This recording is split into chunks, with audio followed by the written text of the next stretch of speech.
मी लहानपणापासून दर उन्हाळ्यात आमच्या गावाला जात आलो आहे. आमचं गाव जिल्ह्याच्या शेवटच्या टोकाला. चारही बाजूंनी शेती, ऊस, बाजरी आणि मध्ये मध्ये विहिरी.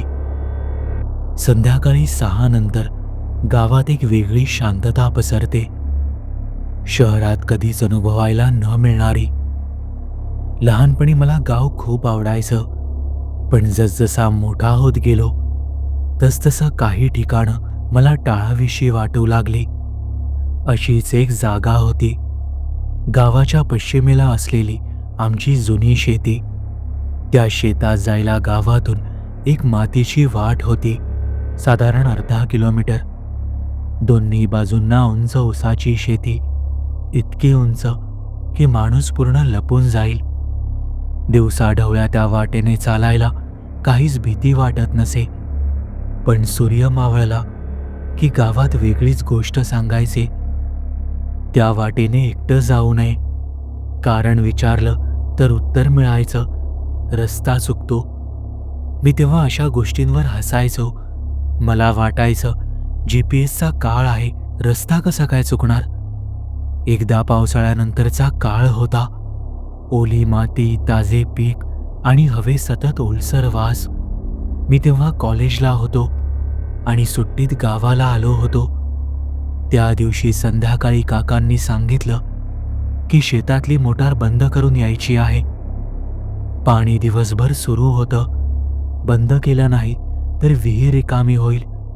काम साधं होतं, 10 ते 15 मिनिटांचं. मी लगेच तयार झालो. मोबाईल घेतला, टॉर्च ऑन केली आणि घरातून बाहेर पडलो. संध्याकाळ सरत होती. आकाशात उरलेला प्रकाश मातीवर फिकट पसरला होता. गाव मागे सोडून मी त्या मातीच्या वाटेवर आलो. पहिल्या काही मिनिटांत सगळं काही साधं होतं. पायाखाली ओली माती, बाजूला कीटकांची किरकिर आणि दूरवर कुठेतरी मोटारचा मंद आवाज. मी निवांत चालत होतो, पण वाटेच्या अर्ध्यावर आलो आणि मला पहिल्यांदा विचित्र जाणवलं. मी सवयीने मोबाईल काढून वेळ बघायला स्क्रीन चालू केली आणि नजरेस पडला गुगल मॅपचा निळा डॉट. तो गोल गोल फिरतच होता. मी थांबलो. लोकेशन स्थिर व्हायचं नाव घेत नव्हतं. मी हसलो. नेटवर्क इश्यू असेल म्हणून मोबाईल खिशात ठेवला आणि पुन्हा चालायला लागलो. 2 ते 3 मिनिटांनी मला वाटलं मी जिथून आलोय तिथेच परत आलोय, कारण डाव्या बाजूला एक वाकडं पिंपळाचं झाड दिसलं. त्याच्या खोडाला मोठी भेग होती आणि खाली लाल कापड बांधलेलं. त्याची एक मोठी फांदी अर्धवट तुटलेली.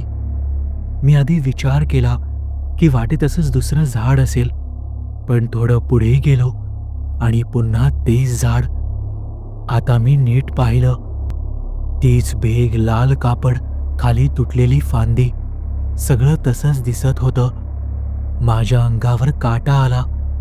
मी मागे वळून पाहिलं. वाट तर सरळ दिसत होती, काहीच वेगळं नाही. मी स्वतःला समजावलं, अंधारामुळे गोंधळ होत असेल. पुन्हा पुढे चालू लागलो, पण 5 मिनिटांनी पुन्हा तेच झाड. आता माझ्या पोटात गोळा आला. मी मोबाईल काढून कंपास उघडला. उत्तर दिशा दाखवणारा बाण सतत फिरत होता, स्थिर होत नव्हता. मी जागेवरच उभा राहिलो. आजूबाजूला पूर्ण शांतता होती. कीटकांचे आवाजही कमी झाले होते. मी ठरवलं, काही नाही, सरळ चालत राहायचं. मी चालायला सुरुवात केली आणि त्या क्षणी मला पुढे चिखल दिसला. पावसामुळे वाटेवर खोल चिखल साचलेला. टॉर्चचा प्रकाश टाकला आणि मला काही पाऊलखुणा दिसल्या. मी आधी विचार केला की कोणीतरी आधी गेलं असेल, पण त्या पाऊलखुणा अगदी ताज्या दिसत होत्या. मी चालत राहिलो आणि लक्षात आलं, त्या पाऊलखुणा माझ्याच गतीने पुढे पडत होत्या. मी थांबलो तसे त्या पाऊलखुणाही थांबल्या. मी एक पाऊल पुढे टाकलं तसे माझ्या पुढे एक नवीन पाऊलखुण उमटली. जशी माझी पावलं पडत होती तशी त्या चिखलात दुसरी पावलं आपोआप उमटत होती. माझ्या छातीत धडधड सुरू झाली. म्हणजे माझ्या पुढे कोणीतरी चालत होतं, फक्त ते दिसत नव्हतं. मी टॉर्च उजवीकडे डावीकडे फिरवली. उसाची पिकं स्थिर होती. अजिबात वारा नव्हता. मी पुन्हा चालायला लागलो. पुढे पाऊलखुणा उमटत राहिल्या. माझ्या डोक्यात एकच विचार आला की मागे वळावं, आणि मी तसं केलं. परत गावाच्या दिशेने चालायला लागलो. आणि 2 ते 3 मिनिटांनी पुन्हा तेच पिंपळाचं झाड. आता मात्र भीतीने घसा कोरडा पडला. मी चालणं वाढवलं. जवळजवळ धावू लागलो. पण वाट बदलत नव्हती. मोबाईलला नेटवर्क नव्हतं. GPS फ्रीज झाला. कंपास फिरत होता. मी धावत सुटलो. धावताना मला जाणवलं माझ्या बाजूची उसाची पिकं हलत आहेत. जणू कोणीतरी माझ्या बरोबर धावतंय. पण पिकांच्या आतून. मी टॉर्चचा प्रकाश त्या दिशेने टाकला. काहीच दिसत नव्हतं. पण पानं जोरात हलत होती. अगदी माझ्याच गतीने, माझ्याच सोबत. माझा श्वास जोरात चालू झाला. पाय घसरत होते. तितक्यात अचानक दूरवर मला एक प्रकाश दिसला. अंधारात हलकासा पिवळा प्रकाश. मला वाटलं शेत आलं. मी त्या प्रकाशाकडे धावलो. जवळ गेलो आणि अचानक थांबलो. तो एका कंदिलाचा प्रकाश होता. एका वडाच्या झाडाखाली ठेवलेला. आमच्या शेतात वडाचं झाड नव्हतंच. मी जागेवरच थिजलो. त्या झाडाच्या फांद्याखाली लोंबत होत्या. माती ओली होती. आणि त्या चिखलात पुन्हा पाऊलखुणा होत्या. पण यावेळी उलट्या. टाचा पुढे बोटं मागे. माझ्या पायाखालची जमीनच सरकली. त्या क्षणी माझ्या कानाजवळून कोणीतरी जोरात श्वास घेतल्याचा आवाज आला. तो आवाज इतका जवळून होता की जणू कोणीतरी माझ्या खांद्याजवळ उभं राहून श्वास घेतंय. गरम, मोलसर, जड श्वास. माझं पूर्ण शरीर गोठलं. मी हळूच मान वळवली, पण कोणीच नव्हतं. पण माझ्या सावलीच्या बाजूला अजून एक सावली दिसत होती. टॉर्चचा प्रकाश माझ्या समोर पडत होता. त्यामुळे माझी सावली मागे पडायला हवी होती. पण जमिनीवर 2 सावल्या होत्या. एक माझ्या हालचालींसोबत हलणारी आणि दुसरी स्थिर. मी हात हलवला. पहिली सावली हलली, पण दुसरी नाही. त्या क्षणी मला जाणवलं माझ्या अगदी जवळ कोणीतरी उभं आहे. फक्त ते दिसत नाहीये. माझ्या कानाजवळ पुन्हा श्वास जाणवला. यावेळी थोडा जोरात. मी पूर्ण घाबरलो. मागे सरकलो. पण पाय चिखलात अडकले. टॉर्च हातातून निसटायची वेळ आली. मी स्वतःला कसंबसं सावरलं आणि एकदम वळून धावायला सुरुवात केली. डोळे बंद करून दिशा न पाहता फक्त धावत राहिलो. पाय घसरत होते. कपड्यांवर चिखल उडत होता. श्वास कमी पडत होता. पण थांबायची हिंमत नव्हती. धावताना मला स्पष्ट जाणवत होतं की मागून कोणीतरी वेगात धावत येतंय. पण पिकांच्या आतून. कधी उजवीकडून तर कधी डावीकडून. मी मागे वळून पाहायची हिंमत केली नाही. माझ्या डोक्यात एकच विचार, या वाटेतून बाहेर पडायचं. धावताना अचानक माझ्या पायाला काहीतरी लागलं आणि मी जोरात पडलो. टॉर्च हातातून सुटून दूर फेकली गेली. काही सेकंद पूर्ण अंधार. मी घाईघाईने टॉर्चकडे सरकलो. ती अजून चालूच होती, पण प्रकाश लुकलुकत होता. मी टॉर्च उचलून समोर धरली आणि माझ्या शरीरातलं रक्तच गोठलं. मी जिथे पडलो होतो तिथे जमिनीवर खोल पाऊलखुणा होत्या. त्या माझ्या नव्हत्या. त्या आधीपासूनच होत्या आणि त्या थेट माझ्याजवळ येऊन तशाच थांबलेल्या होत्या. म्हणजे मी पडायच्या आधीच कोणीतरी माझ्या समोर उभं होतं. माझा श्वास अडकला. मी टॉर्चचा प्रकाश वर नेला. काहीच दिसलं नाही.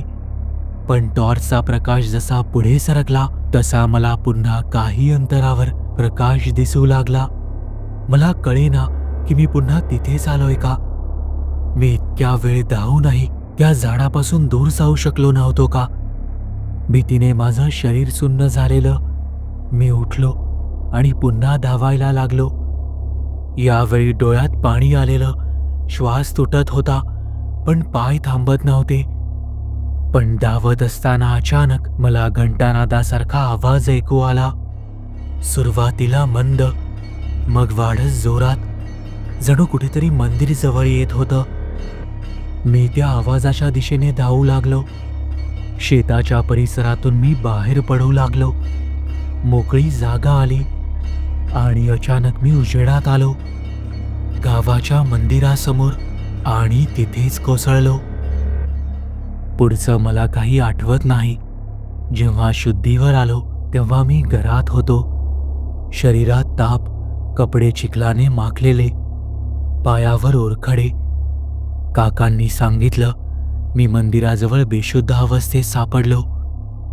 मी शेतात गेलो होतो हे त्यांना माहीत होतं, पण मला इतका उशीर का झाला तेही समजत नव्हतं. मी काहीच बोललो नाही त्या दिवशी. दुसऱ्या दिवशी सकाळी काका मला घेऊन त्या वाटेने गेले.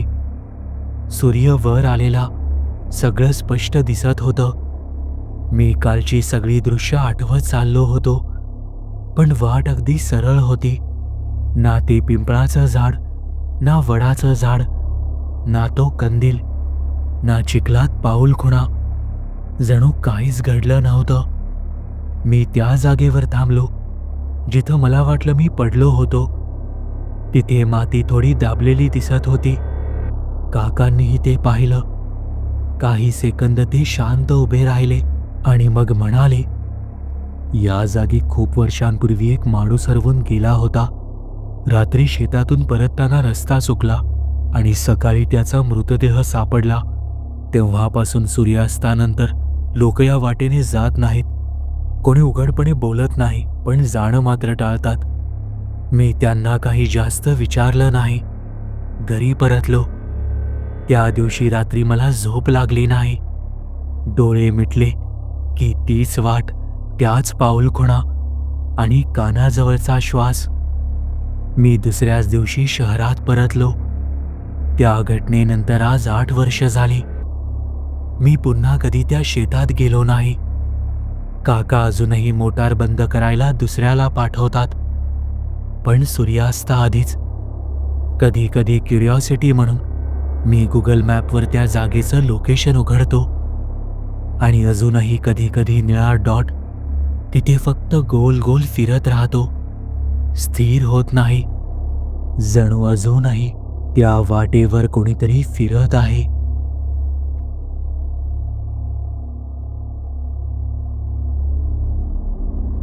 तुम्हाला ही कथा आवडली असेल तर या व्हिडिओला लाईक आणि शेअर करायला विसरू नका. जर तुम्ही आपल्या चॅनलवरती नवीन असाल तर आपल्या चॅनलला सबस्क्राईब नक्की करा आणि बेल आयकॉनवरती क्लिक करा, म्हणजे तुम्हाला पुढील येणाऱ्या व्हिडिओचे नोटिफिकेशन लगेच मिळेल. तुमच्याकडेही अशा कथा किंवा अनुभव असतील तर ते तुम्ही मला आपल्या वेबसाईटद्वारे म्हणजेच tekstoryteller.com द्वारे पाठवू शकता. त्याची लिंक मी या व्हिडिओच्या डिस्क्रिप्शनमध्ये दिली आहे. आपल्या चॅनलबद्दलचे अपडेट्स मिळवण्यासाठी आपल्या फेसबुक, इंस्टाग्राम, ट्विटर आणि टेलिग्राम या चॅनल्सला फॉलो करायला विसरू नका. आपल्या चॅनलवर पोस्ट झालेल्या सगळ्या कथा तुम्ही आता आपल्या वेबसाईटद्वारेही वाचू शकता. त्यासाठी आपल्या वेबसाईटला म्हणजेच tekstoryteller.com ला भेट द्यायला विसरू नका.